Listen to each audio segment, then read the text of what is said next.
یہاں تو کھانے کا بھی طریقہ تو جانوروں کی طرح، یہاں تو پینے کا طریقہ ہے اونٹ کی طرح، کھڑے کھڑے پی رہا، کھڑے کھڑے کھا رہا ہے۔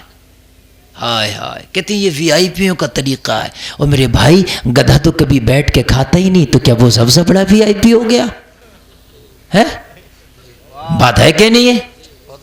کتے زبان سے پانی چکر چکر کر کے پی لیتے، اور تو بھی ڈکر ڈکر کر کے اوپر بوتل لگا کے پانی پی رہا، تو کیا کتے سے بڑھ گیا؟ بات ہے کہ نہیں ہے؟ اللہ نے تجھے انسان بنایا، سر پہ ٹوپی رکھو، سنت کے مطابق پیو، سنت کے مطابق پیو گے نا تو نہ جانے کتنی بیماریاں دور ہو جائیں گی، کتنی بیماریاں۔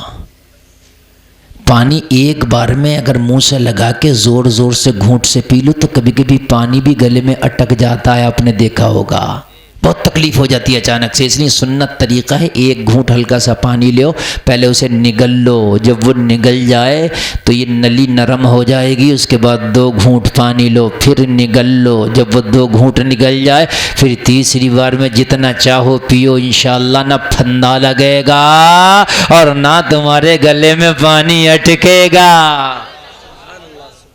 سنتوں پہ عمل کرو، میرے پیارے مصطفیٰ کی سنت پہ عمل کرنے سے زندگی میں بہاریں آئیں گی، زندگی کا کلیان ہو جائے گا۔ آخری باتیں بتاؤں گا، تھوڑی دیر کے بعد میں اپنی گفتگو کو ختم کر دوں گا۔ اب لوگوں ذرا آگے بڑھو، تھوڑی سی آگے بڑھو۔ ڈاکٹر کا کہنا تو اتنا مان رہا ہو، اگر ڈاکٹر کہہ دے کہ یہ نہیں کرنا تو وہ نہیں کرنا، وہ نہیں کرنا تو یہ نہیں کرنا، سب سے اب آپ ڈاکٹر کے ہر بات پہ مانتے چلے جا رہے ہو۔ یار ایک بات تو مجھے بتا دو، ڈاکٹر کی بات کو تو نے اتنا مانا، ڈاکٹر نے کہا ٹھنڈا نہ کھانا تو نہیں کھایا، ڈاکٹر نے کہا تلا نہیں کھانا تو نہیں کھایا، ڈاکٹر نے کہا بھنا نہیں کھایا تو نہیں کھایا، ڈاکٹر نے کہا شوگر ہے میٹھا نہیں کھانا تو نہیں کھایا، ڈاکٹر نے کہا گوشت نہیں کھانا تو نہیں کھایا، ڈاکٹر نے کہا یہاں یہ نہیں کھانا وہ نہیں کھانا نہیں کھایا۔ یا ڈاکٹر کے کہنے سے 1000 چیزیں چھوڑ دیں، اللہ کے کہنے سے ایک بار حرام چھوڑ دے۔ اللہ کہتا حرام نہ کھانا، ایک بار اللہ کے کہنے سے حرام چھوڑ دے، پھر دیکھ تیری زندگی میں کیسا کمال آئے گا۔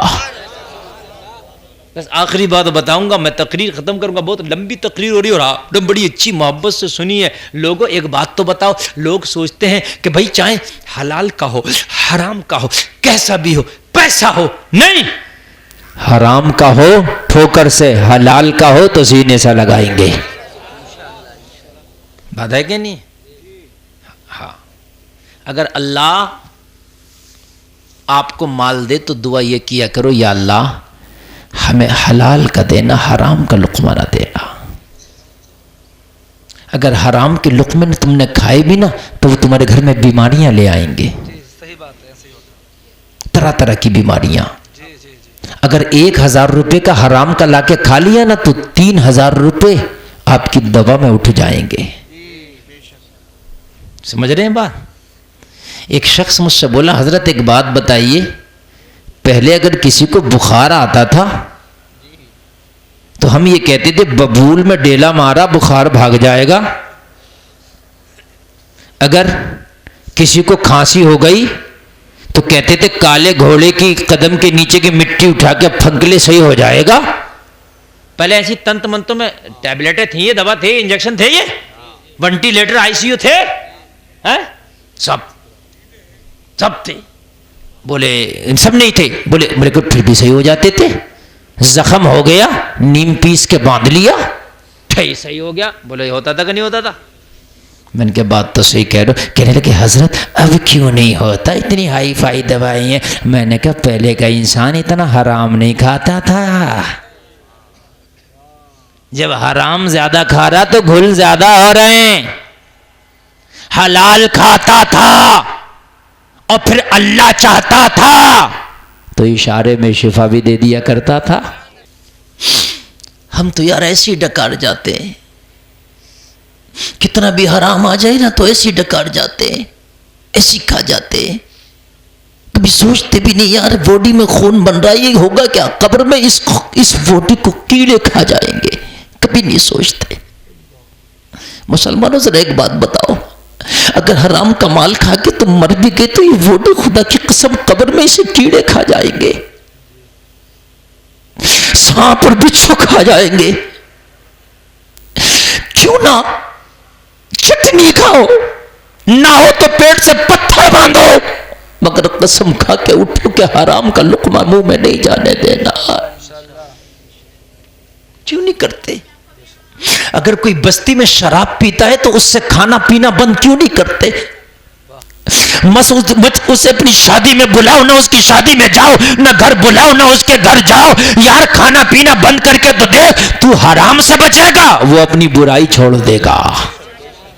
وہ سوچے گا یار زمانے نے مجھے ایک طرف کر دیا، زمانے نے مجھے چھوڑ دیا، بڑا شرمندہ ہوگا. ہو سکتا ہے شرم کی وجہ سے وہ حرام کام چھوڑ دے. مگر ہم تو شرابیوں کے گھروں کا بھی کھا رہے ہیں، ہم تو جواریوں سے بھی دوستیاں رکھ رہے ہیں، ہم تو ناچنے والوں سے بھی دوستیاں رکھ رہے ہیں. ہم سے کہتے ہیں حضرت ہمارے ہاں ڈی جے بہت ہوتا، ذرا ڈانس کے خلاف تقریر کر دینا. میں تو ڈانس کے خلاف تقریر کر رہا ہوں اور دوسرے دن کو ڈانس ہو رہا تو یہی جو مجھ سے تقریر کرا رہا ہے یہ سب سے اگلی کرسی پہ بیٹھ کے ڈانس دیکھ رہا. تو یار ایسے تھوڑی نا کام چلے گا. مولوی اپنے پھیپڑے کالے کر لے بولتے بولتے، کام نہیں چلے گا. مولوی بتائے گا، عمل تمہیں کو کرنا ہے. اگر کوئی ڈیجا بجا کے بارات لے کے جائے تو اس کی بارات ہی میں نہ جاؤ. جب تم نہ جاؤ گے، ابا اور بیٹا خود اکیلے جائیں گے نا بارات میں، تو زمانہ دیکھے گا کیوں تیرے گاؤں میں کسی سے تھی نہیں کیا، تو اتنا اکل کھرا تھا. تو کہے گا رات میرے بیٹے نے ڈیجا بجا لیا تھا اس لیے لوگوں نے چھوڑ دیا ہے. زمانہ تھو تھو کرے گا. دوسرے بیٹے کی شادی میں خدا کی قسم ڈیجا خود بخود نہ آئے گا. اب تم مولوی سے تقریر کرا رہے ہو، دونوں ہاتھوں سے اس کی بارات میں خوب کھا رہے ہو بریانی، تو میرے بھائی ڈیجا نہیں رکے گا. ڈیجا جب رکے گا جب تو اپنے اوپر کنٹرول کرے گا. او میری بیوی عمر بن عبدالعزیز نے کہا بیت المال کی چابیاں میرے پاس ضرور ہیں، اس مال پہ میرا حق نہیں ہے. اور میری بیوی مجھے بھی ایک تنخواہ دی جاتی ہے، میں حاکم ضرور ہوں مگر میری ایک تنخواہ متعین ہے اور میری تنخواہ اتنی ہے اس سے یا تو بچوں کا کپڑا بن سکتا ہے یا مہینے بھر کا خرچہ چل سکتا ہے.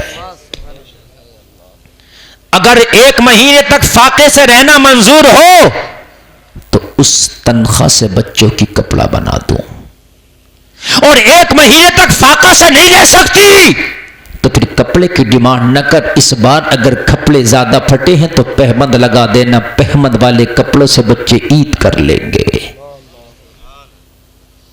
ہائے ہائے، بیوی بھی نیک تھی، یہ نہ کہہ سکی اتنا خزانہ ہے کیا ہوگا اس میں سے لے لو نا، مگر بیوی کو بھی پتا تھا نیک تھی.